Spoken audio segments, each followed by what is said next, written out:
Welcome back to the Alec Lewis Show. I am your host, Alec Lewis. This is episode 114, recording on Thursday, September 18th. The guest for you today is Paul Dehner Jr. He covers the Bengals in Cincinnati for The Athletic, a colleague of mine who I respect immensely. He does a hell of a job, has his own podcast. Just one of the best we've got. So think you guys will really enjoy the conversation. We talked Jake Browning, Carson Wentz, Al Golden's defense, the Vikings defense, Harrison Smith, Christian Darrisaw, got into everything, and it was very fun to get prediction at the end. So just stay tuned for the end. Got into everything. It was a blast. As always, this show right here, the Alec Lewis Show, which we do 2 times a week, is presented by First Resource Bank. If you don't know about it, please look it up or check the link in the description. It's a member FDIC bank in the Minneapolis area with branches everywhere, run by really good people who are also Vikings fans. It's a great online banking platform, so highly recommend going to check First Resource Bank out. If you're new here on YouTube, hit the subscribe button. We really appreciate you doing that. Hit the like, all that good stuff. It helps us out. And then if you're listening on Apple or Spotify or iHeart, you can follow and rate and review. And we would be grateful for that as well. I also want to mention, I got this hoodie from Unreal. If you haven't heard of it, it's a brand I'm wearing here. And it is as high quality of an apparel brand that I've found. It's literally why I'm wearing it right here. They do limited drops throughout the season with special hoodies, premium. I mean, like this. I mean, it is as high quality as possible, and I don't say that just to say it. It is a great brand based here in St. Paul. And they've got drops all throughout the year. So this was the Dublin one. It's like scripted on the back, but you can stay tuned for more of those. There are more forthcoming in October and later on, and we'll cue you guys into those forthcoming throughout the season. Can't wait to do that. You'll see me with a lot of this because it's literally the most comfortable stuff and probably best looking that I have. So yeah. Without further ado, let's get right into our conversation with Paul Dehner Jr. about this Vikings-Bengals game. All right, Alec, let's talk about this game. This was not what it was supposed to be. This is not what it was supposed to be, man. It was not. When Jim Nantz and Tony Romo signed up for this is not what they had in mind. It was not supposed to be like this, but here we are. First of all, it's great to see you. I'm excited. Yes. You were. It's funny. We talked about this trip like a month ago, and you were just amped up. I didn't know at the time that it was Nance and Romo and the whole deal. But my thing at that when we talked about it is like, how was Brian Flores, Joe Burrow? Like I couldn't wait to see that. And now we're at this place that we are somehow. Somewhere. Jake Browning, Carson Wentz. Look, all I know is I'm going to have a great time in Minneapolis. I'm very excited to test out some of the recs that you've given us. I'm going to come back with a full report for everybody, but it looks like a great I'm coming at just the right time.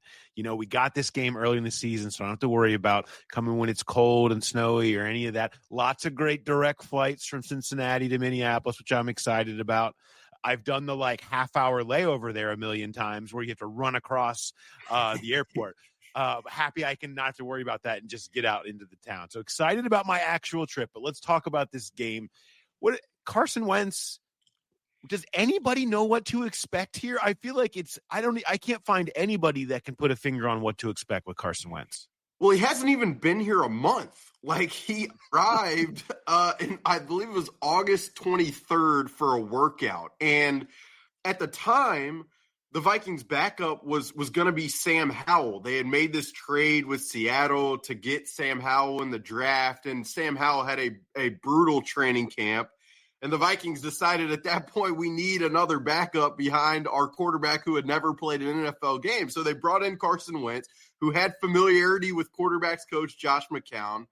And it's been like a speed round of trying to absorb what is a very complex system. He has some familiarity from his time in Los Angeles with Sean McVay a couple of years ago, but it is like his career, Paul, going through the arc of it, it's not like anything I've ever seen. I was doing it for a story I had Thursday, and it's like, he's got 3 seasons of 27 touchdowns and 7 interceptions. Then he's got the 2021 year with the Colts where he threw for 27 touchdowns, 7 interceptions, but it flamed out in the backstretch.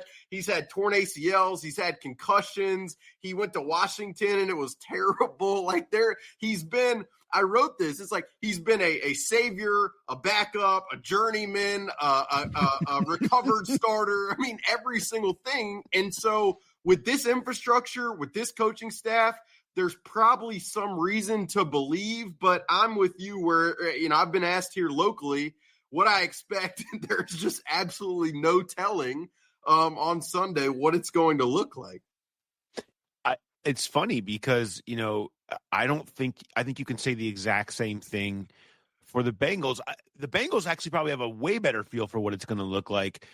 And even they're very much an unknown because how much will they adjust with Jake Browning?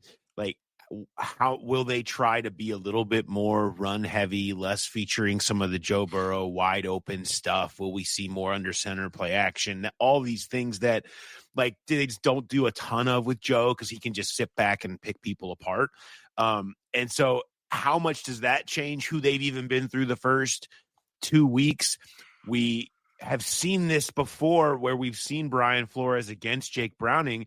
And Jake Browning had a memorable game. He threw his helmet, said, "You should have never effing cut me."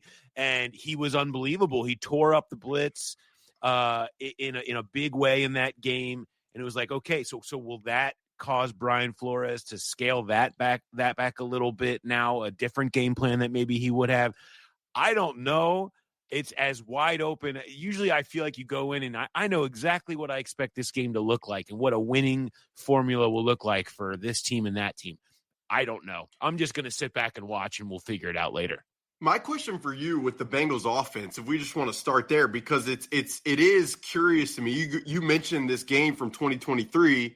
I go back. I mean, that Vikings defense, from a talent perspective, was so devoid of talent that it was like this max pressure, max drop system. And the Bengals, that game in 2023 really supplied the formula for how to attack that defense. And it was a lot of deep in-breaking dagger cuts. This defense is so different from a talent perspective now, and they've implemented more coverages. My question to you would be, how much can they rely on the run game? Because that has been the one area of the Vikings defense early on that the Falcons just ran for 200 plus this past weekend. So how much can the Bengals rely on Chase Brown and that offensive line, which I know people there seem to have a lot of feelings about? Yeah, well, they have a pass blocking offensive line because they're the most pass heavy team in football, and now they need to figure out how to run the ball with them. So it makes it a little more challenging. Oh. And I don't know. I mean, they haven't been able to. I think they thought they were going to be able to come into this season and run the ball a lot better than they had in previous years. When Chase Brown took over midway through last season, Zach Moss got hurt and went out for the year, and they fully turned it over to him. Last half of the season, Chase Brown was 5th in the NFL in scrimmage yards. I mean, he was great, but he wasn't as explosive running the ball. A lot of his stuff came in the short, quick pass game and off script and stuff like that. Now, I think the opportunity they thought coming into this year was they can build the run game a little bit better around Chase Brown's skill set. And through 2 weeks, we just have not seen anything like that. It's been awful, worst in the NFL in terms of almost every major metric in yards per carry.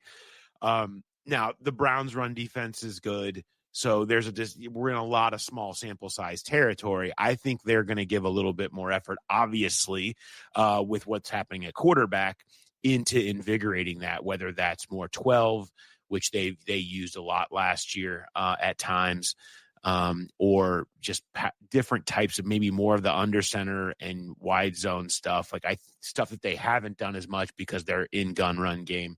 So I think sprinkling some of that stuff in to try to juice it up could help them. yeah, it just hasn't been good. And you're asking guys whose specialty is pass pro to go run block. Dalton Reisner is the right guard. Vikings fans know him that well. conversation, right? And so it's a lot of that happening on the line. Yeah, that, and Chase Brown, like I you know this, I went back and watched the film. I told you that the Bengals need to clean their all-22 camera because it was blurry or something like that. But Chase Brown does have juice, it seems, on very tape. much. But we've learned here in Minnesota time and time again that unless you are applying a vertical push on the front, there's just only so much to be left there. I will say, and we talked a little bit off camera, through company channels. Like this Jamar Justin matchup, this one in particular is interesting to me because the Vikings offense has been putrid through 2 weeks, and I wonder. Justin handles everything as well as he possibly can, but I wonder if this is an afternoon where Jake Browning is just spitting the ball out to Jamar and he's catching the ball 10 plus times and Justin's having trouble getting the ball on the other side throughout the entire afternoon. Like, there is going to be a level of, I think, anxiety or frustration probably would be the better word on the Vikings sideline. So how much they tried, it seems like they do a great job of getting Jamar Chase the ball in every possible way, and I give them credit for that. It does show up on tape. You know what's funny is this is partially thanks to Kevin O'Connell. When Justin Riscotti came over from Minnesota, he brought a lot of stuff that they were doing to free up Justin Jefferson because Jamar in his early years he wasn't moving around as much. They were much more stable and static in where they lined everybody up. Tyler Boyd was a great slot. He lined up in the slot. T. Higgins is an outside guy. They would move Jamar where they could, but it was more static. Well, when they switched and they moved on from Tyler Boyd, they targeted somebody who would be more versatile, who could move around in there, so they could specifically start moving Jamar around more. New offensive coordinator Dan Pitcher, that was like a major thrust of his taking over. Riscotti came in. They used a lot of stuff that they used for Justin, and you noticed that Jamar was literally, he was everywhere last year. It was in a far bigger capacity. They also finally got him to start utilizing the middle intermediate portion of the field, which had kind of been extinct, a thing that Minnesota does really well with Justin. So much of Justin's success actually fueled Jamar's Triple Crown takeoff last year, which is fascinating. And a lot of it comes from some of the connections, and they were looking at what they were doing with Justin there. So you're going to see a lot of similar ways that they're going to try to get Jamar the ball and move him around and all that stuff, because it's some of the stuff they did with Justin. My question for you would be, what are the Vikings corners going to do? Like, I'm just going off generally some tape, some PFF grades, and you see Byron Murphy and Isaiah Rodgers, and they're not getting great reviews thus far. Where are they at? Like, is that a matchup nightmare type situation right now with Jamar and T coming to town? Yeah, it's a great question. The Vikings built this entire offseason essentially on the defensive side. Like, the way I've described it is like Brian Flores, if he was at the roulette table and it was black was pass rush and red was coverage, he put all the chips on black and pass rush because of, the signings that they made. They added Javon Hargrave on the interior. They added Jonathan Allen on the interior. Their two edge rushers I mentioned are different than who they had in 2023. Andrew Van Ginkel was a second-team All-Pro last year. We'll see if he plays. He was in the concussion protocol last week. And then Jonathan Grenard, who is, for my money, maybe the most underrated edge rusher in the NFL. And so their front is incredibly dynamic. And the bet was, if you have such an explosive, havoc-wreaking front, then those guys on the back end, be it Byron Murphy Jr., Isaiah Rodgers, even Jeff Okudah, who's been a journeyman at this point, they hope that it remove and alleviate some of the pressure on those guys. And I'd say early on through two games, it's felt like that's happened some. Isaiah Rodgers, who's like the number 2 corner, has been pretty good. This guy was in Indianapolis. He was suspended for a year for gambling. Then he goes to Philadelphia. He played a little bit last year, and the Vikings made him a priority signing. He was like a Brian Flores guy. If we get this guy, he can be a really good starter for us. So it hasn't been brutal, but those guys, I mean, there is a lot on their plate this weekend to be able to tackle on the edge. And then you'll remember this. I mean, I'll never forget that 2023 game. T. Higgins made some catches over the top that pretty much won the game for them. Now the corners again are different, but it is going to be incumbent upon these sometimes smaller. I mean, they are smaller corners to win down the field. Like that's a big thing for me in this game is like on some jump balls that Jake Browning will probably throw because he has confidence in his arm. Who's going to come down with those balls? And if I were a Bengals person, like I would obviously have a lot of faith that they can come down with them. So much of the difference, I think, partially, they do the same thing, but Burrow to Browning is going to be much more of a, I got one-on-one, I'm just going to throw it up and let him go make a play.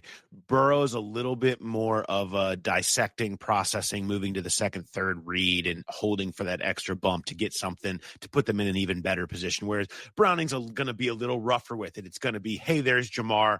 He's down there. I'm going to throw it to him, and he's going to make a play. And he's had a ton of success, as any quarterback would, just saying throw it up to 5-1, and it usually works out for the best for you. And that's part of what we saw happen in his game against Jacksonville this past week. And he had plenty of other plays, but like the explosives that the Bengals are going to get, like that's what it's going to look like. It's going to be Jake Browning seeing, they're clouding to Jamar. I'm throwing it up to T to go make a play. Last week, he goes over top of two Jags. They run into each other. He struts into the end zone and he's dancing. It's like, that's kind of what it is. And so I'll be fascinated to watch that matchup because that's the equalizer with, it's a backup quarterback, but does it matter if the backup quarterback takes 3 steps and you're one-on-one against T. Higgins and Jamar Chase?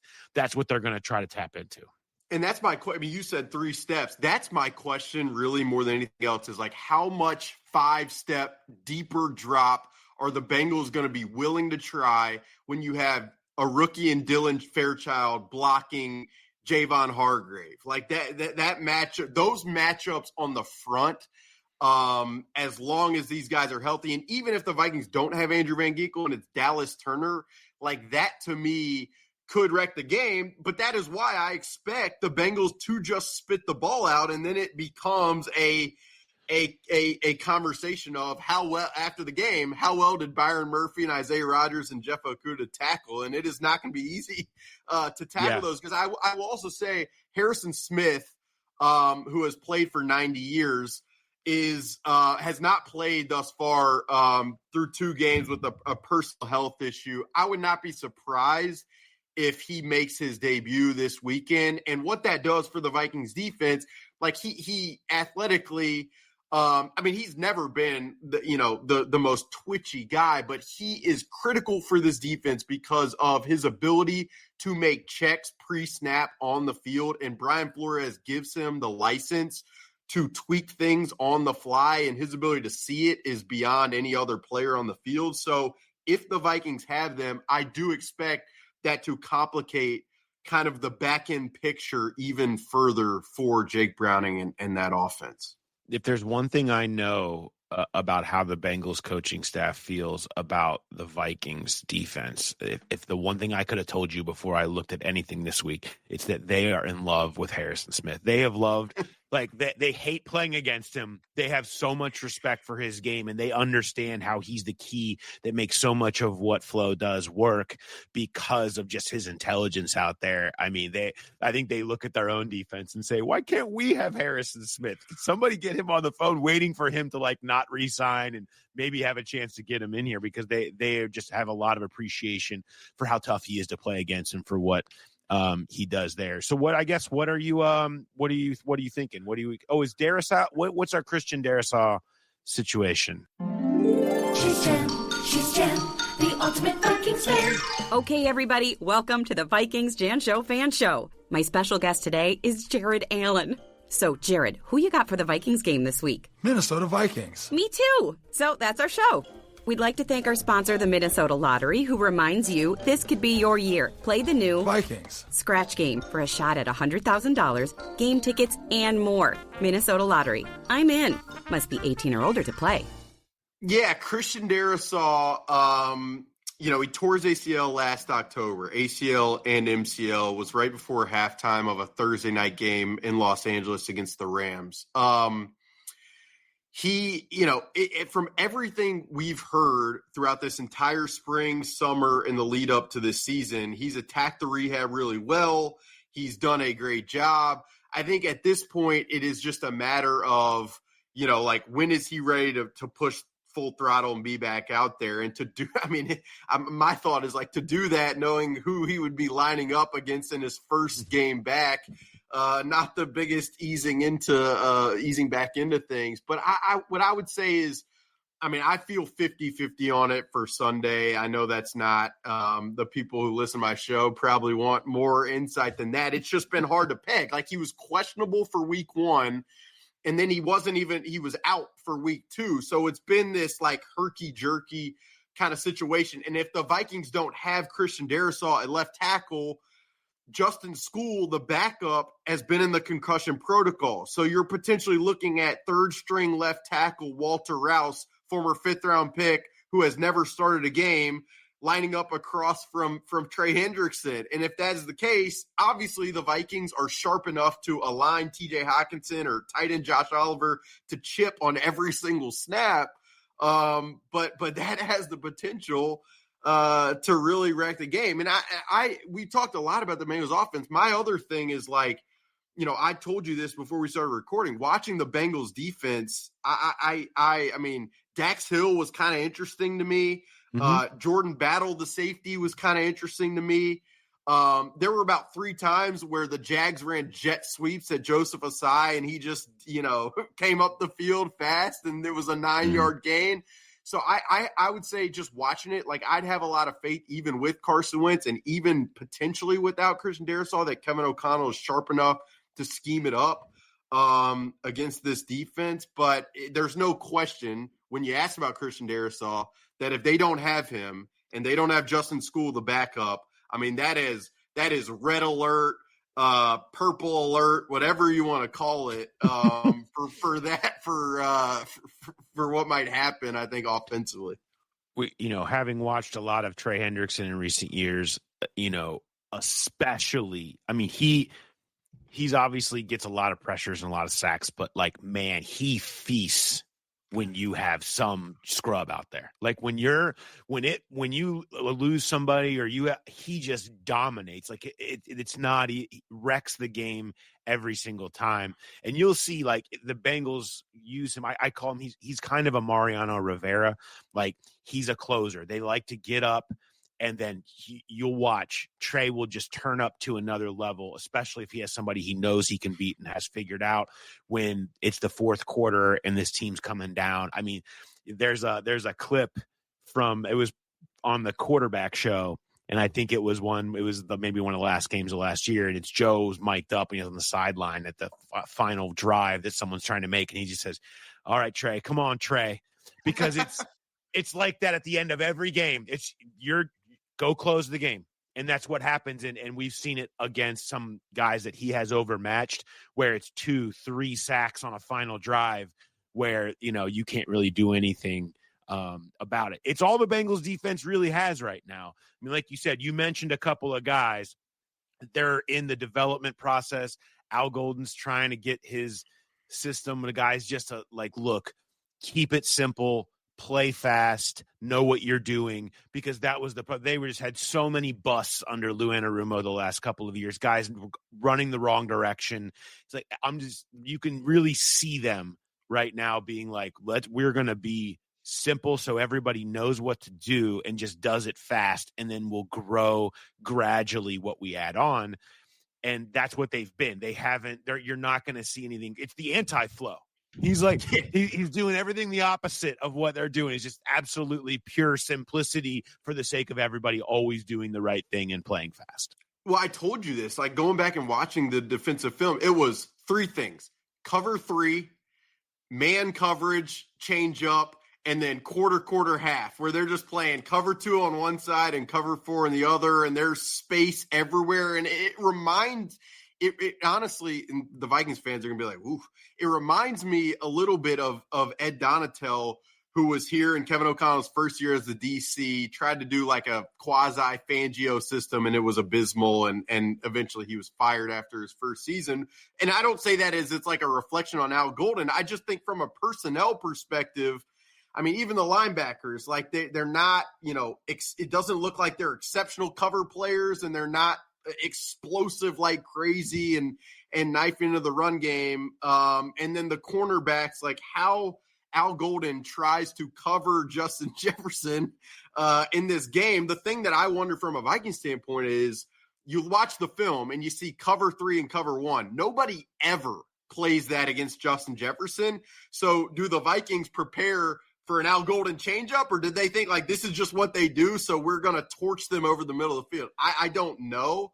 But again, it is why even with Carson Wentz and even potentially without Chris Jerisaw at left tackle, like there is optimism for me in watching it and thinking that Kevin O'Connell will find a way to press more easy buttons than they've been able to press through 2 weeks. I mean, I've been watching a lot of bad defense in recent years. Okay. So like I will never have confidence that a Bengals defense is going to go out there and not have some serious problems, because it's just who they've been since 2023. They're trying new things, but it's looked very much the same in terms of the lack of pass rush beyond Trey. And then really they were just gifted last week, Trevor Lawrence throwing them the ball a couple of times, or else that game is a blowout in the first half because they couldn't stop anything. And so what does that look like with Carson Wentz and Kevin O'Connell? I mean, I assume that it's not going to be that hard to scheme up some stuff that's going to be explosive. I saw, the over-under on this line was about 41, and I'm thinking, I don't know, man. Like, give me the over on that, because I'm not putting my faith in the Bengals defense to keep this one low. And I do think the Bengals will find a way to score points just by nature of having Chase and Higgins and those guys. Like they scored 31 against Jacksonville. 24 of those were with Browning over 3 quarters. It's not like they're inept with him coming in. But so I like points in this one. Are you feeling that? Are you feeling like we get a little more I'm sure Vikings fans would like to see a few more points. Yeah, the people here will be infuriated if they finish with 6, and it will be bad. I mean, it'll be Timberwolves season. No, I'm kidding. No, I'm completely with you. It's funny, like you enter the game and it's Jake Browning, it's Carson Wentz and Romo, but it's a classic where that's how you enter, and then it's like this back and forth, showdown of busted coverages and guys running everywhere. So yeah, especially with the Vikings passing game, I will also say the Bengals run defense didn't impress me either. Like BJ Hill and TJ Slayton were just getting moved off the ball and from vertical double teams from a Jaguars O-line that I'm not totally sure about. So like if Jordan Mason, the Vikings running back, who is now stepping into the full bell cow role without Aaron Jones, like if he goes off in this game, not going to be that surprised. But yeah, I Jamar and T over the top or those guys just creating yak. I fully am with you. That 41 feels like a gift for some people, no question. I'm with that. Do you have a gut feel on winner or loser, or are you just sort of riding it with I feel like this week's just one big shrug emoji. Like I don't know how much. I don't want to be held responsible for my prediction this week. Yeah, I mean, the people who listen to you, you're always a homer. That's what they're going to say. I think the Vikings, when they have their backs against the wall like this, and it happened in 2023 where they start out 0-3, ton of turnovers, like there is something within this staff and Kevin O'Connell where they just find something. And I just believe, though Carson Wentz is Carson Wentz, his veteran and age and experience, I expect to kind of stabilize things a little bit. And then Brian Flores' defense, I mean, they like I said, they're mixing coverages at a rate that I didn't even see last year, where it's on the back end. They can play man, cover 2, cover 3, cover 4, cover 8. I mean, palms, like it is everything on the back end. So I see this as kind of a get right that, opportunity for the Vikings at home, but I could be proven very wrong and be laughed at very soon. Yeah, I'm with you. I'm picking the Vikings here, right on the number by 3. But I just, because it's a tough environment. It's asking a lot of them to come in there and be able to hang. And I'm with you. I think Kevin is going to be able to scheme up some stuff against this Bengals defense. That's been it's like every game though. It's going to come down to if the Bengals get the turnovers that they've been getting on defense for the first 2 weeks, or Carson doesn't throw it to them. I think they had realized that that's probably what it's going to end up coming down to. It's what we'll sit here and talk about on Sunday afternoon is that, oh yeah, it was the 2 dumb throws that Carson Wentz made ended up making be a good day for the Bengals defense and enough to win the game. And then you watch Carson, the 2 things that I would say, he has arm strength, he has some athleticism, but accuracy has been a problem. And I went back and watched the Chiefs games he played last year and the Rams 2 years ago. And the ball can be sprayed all over the place. And then he will make a throw that's like, wow. So, yeah, you're exactly right. And I think it goes for the Vikings defense too. Like if we're sitting here on Sunday and it's the Vikings forced 3 turnovers and Harrison Smith had an interception and then that's probably what will sway this game. But I expect to be kind of a drunk, back and forth, sloppy, what is going on? This is nuts type of ordeal. That feels apt. And multiple gritties, without question. Multiple. Yeah, gritties. it's a gritty off. It's a gritty off. It's a gritty off. It's just over under gritties is at 3 right now, I think, in this game, without question. I might take the over on that too. We can get MGM on that. Yeah. Get MGM in a number of gritties on this one. I think it's very possible we go over 3. This is fun, Alec. Appreciate it. Hopefully I'll have my reviews going to Murray's to the steakhouse on Friday. So I feel like a lot of people have been steering me that direction. I'm feeling pretty good about that. And so we'll see how it goes, but I'm super excited to get into the Twin Cities this weekend and have some fun. Yeah. Can't wait to see, man. This was absolutely fun. We will do it again at some point. Probably not under Jake Brown and Carson Wentz circumstances. So I look forward to finding out who the quarterbacks will be next time we talk. It's crazy. Thanks, Paul. Appreciate it. Have fun. And yeah, Prize Brewing. You got to go there. Go there. I'll do that. We'll do it. Awesome. Thanks. And that'll do it for episode 114 of the Alec Lewis Show.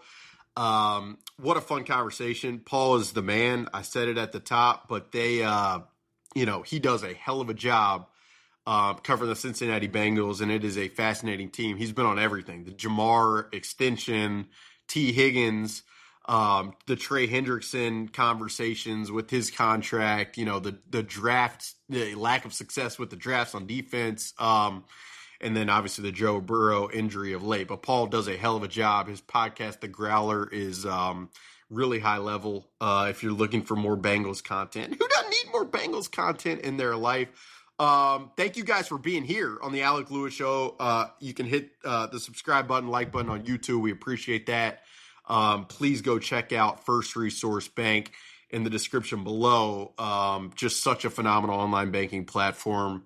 And they've got branches everywhere with people in there who will like to talk about your team. So highly recommend going to check out First Resource Bank. And then Unreal, the brand. I can't say enough about the quality of their stuff. I'm looking over, my closet is full of it these days. So based in St. Paul, awesome brand. Please go check them out.